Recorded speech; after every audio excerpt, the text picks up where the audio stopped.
இந்த பூமியில் அல்லாஹுடைய இந்த சோதனை பொதுவானது. அல்லாஹ் எதை கொடுத்தாலும் சோதனை தான். இந்த பூமியில் அல்லாஹ் சுகத்தை கொடுத்தாலும் அதுவும் ஒரு சோதனை தான். இந்த பூமியில் அல்லாஹ் நோயை கொடுத்தாலும் அதுவும் ஒரு சோதனை தான். இந்த பூமியில் கஷ்டம், இன்பம், துன்பம் என எது ஏற்பட்டாலும் அல்லாஹ் அவரவர்களின் நிலைமைகளுக்கு ஏற்ப அவர்களை அல்லாஹ் சோதிக்கிறான். இந்த பூமியில் பாவிகள் மட்டும்தான் சோதிக்கப்பட வேண்டும், அவர்களுக்கு மட்டும்தான் சிரமம் ஏற்பட வேண்டும் என்றால் நபிமார்கள் யார்? மஅதல்லாஹ், அவர்கள் தூய்மையானவர்கள், சுத்தமானவர்கள்.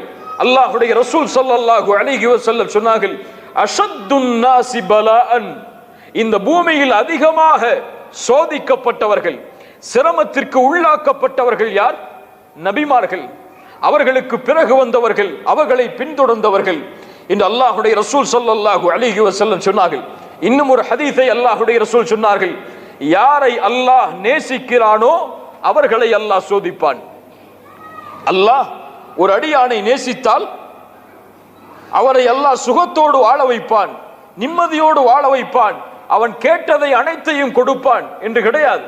அல்லாஹ் ஒருவரை நேசித்தால் அவரை சோதிப்பான். ஏன் அந்த சோதனை? அந்த சோதனை எப்படி ஆகும்? அதை பின்னால் வரும் பொழுது நமக்கு நாம் அறிந்து கொள்ளலாம். கண்ணியத்துக்குரியவர்களே, சோதனைகள் இரண்டு வகைப்படும். ஒன்று, பாவத்தின் காரணமாக அல்லாஹ் ஒருவரை சோதிப்பது. இன்னொன்று, அல்லாஹ் அவருடைய ஈமானை உயர்த்துவதற்காக சோதிப்பது. ஒருவரை பாவத்தின் காரணமாக அல்லாஹ் சோதிப்பான், ஒருவருடைய ஈமானிய உறுதியை அறிந்து கொள்வதற்காக ஒருவரை சோதிப்பான். இதில் எது எனக்கு வரக்கூடிய சோதனை?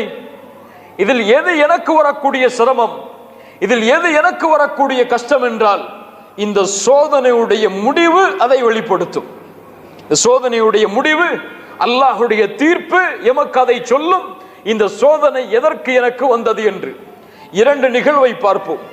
ஹுதைபியா உடன்படிக்கை, அல்லாஹுடைய ரசூல் ஸல்லல்லாஹு அலைஹி வஸல்லம் நீண்ட நாட்களுக்கு பிறகு மதீனாவிற்கு வந்து அவ்வளவு ஆண்டுகள் தங்கி இருந்ததற்கு பிறகு அல்லாஹ் ரப்புல் ஆலமீன் ஒரு கனவின் மூலமாக மஸ்ஜிதுல் ஹராமுக்குள் நபியே நீங்கள் நுழைவீர்கள் என்ற ஒரு வசனத்திற்கு ஏற்ப அல்லாஹுடைய தூதர் உம்ராவிற்காக தயாராகிறார்கள். ஹுதைபியா உம்ராவிற்காக ரசூல் ஸல்லல்லாஹு அலைஹி வஸல்லம் 1400 சஹாபாக்களை அழைத்துக் கொண்டு மதீனாவிலிருந்து மக்காவுடைய பாதையில் பயணிக்கிறார்கள்.